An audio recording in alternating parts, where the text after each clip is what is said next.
Hello, everyone, and welcome to Mr. Martin's explanation of No Fear Shakespeare, Romeo and Juliet. So, I won't be reading this whole thing to you, spoiler alert, but I will be kind of walking you through just basically how to get started in picking up this PDF. If you've looked at it at all at this point, you notice that it's like 200 plus pages.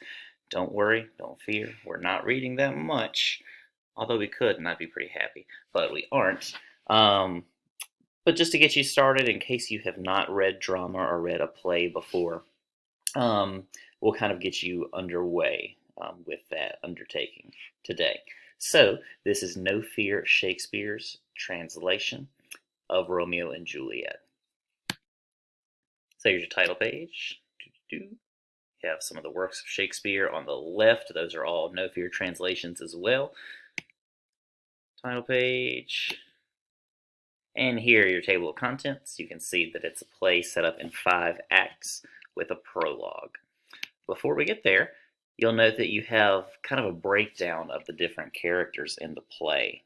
You have Romeo here with a nice little meaty paragraph about who Romeo is, so to get some background or contextual knowledge there.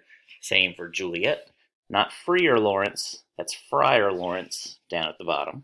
A friar's basically like think of him like a preacher. Mercutio, the nurse, the list goes on and on and on. These are all the different characters within the play. And here we go. So you'll notice, just like I mentioned yesterday, on the left page here, right around here, you have a prologue. A prologue, sort of, think of that as like setting up the story. So the chorus comes out. A chorus is typically several people, although it can be one. It's a tradition that comes from Greek theater that Shakespeare borrows from time to time. The chorus starts off: two households, both alike in dignity, in fair Verona, where we lay our scene, from ancient grudge break to new mutiny, where civil blood makes civil hands unclean. From forth the fatal loins of these two foes appear, blah blah blah blah blah. You guys get the gist. Old English, kind of difficult to read. I recommend that you do read these left pages from time to time, but keep your main focus over here on the right. So think about what we just read. Very old-timey sounding, a little difficult.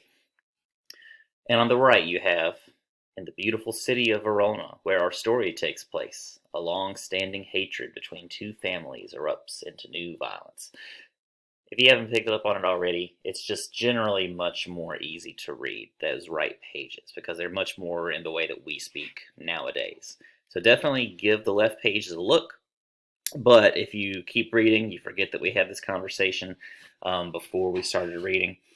If you keep going and feel like you're reading the same thing over and over again, like you're walking around in the woods in circles, it's because you probably are reading the same thing over and over again. So stick to the right, but definitely keep an eye on the left.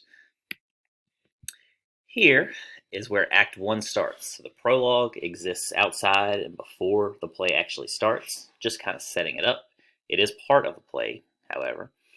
Act 1, Scene 1 is where we begin. I want to draw your attention on either the left or the right page. I'm just going with the left because my cursor was there already. You have what's called stage directions. So here, if we were reading this in class, we would have the conversation of, yeah, we have someone set aside to read stage directions out loud because it helps us visualize what's going on.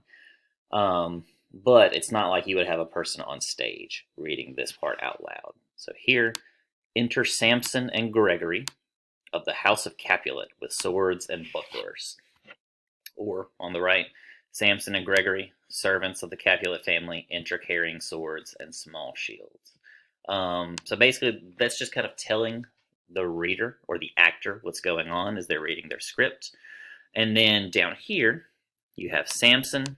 Imagine that character coming out on stage. And here you have what he's actually saying. Gregory, on my word, will not carry coals. Or, in modern English, Gregory, I swear, we can't let them humiliate us. We won't take their garbage. Ooh. And then basically you have, for at least a page or so, these two guys kind of carrying on about how much the Montagues suck. And then you have some Montagues come in, and we establish that those two families have beef. But we'll cross that bridge later on. So keep that in mind. You also, on the right pages here with the Modern English, have some little side notes here and there that kind of explain what's going on. They just kind of give like some subtext to what characters are feeling or to what they're actually saying. Sometimes, even in Modern English, some of this stuff may not be the most decipherable or the easiest to comprehend. So just keep that in mind. If you do have questions, send them to Remind or send them to our email. Specifically, if you have Shakespeare questions, send them to me, and I will get back to you as soon as I possibly can.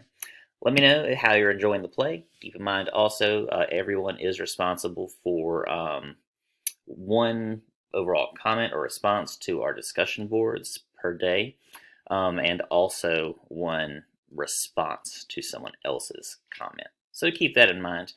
Have a wonderful day, and stay safe, stay well. See you guys.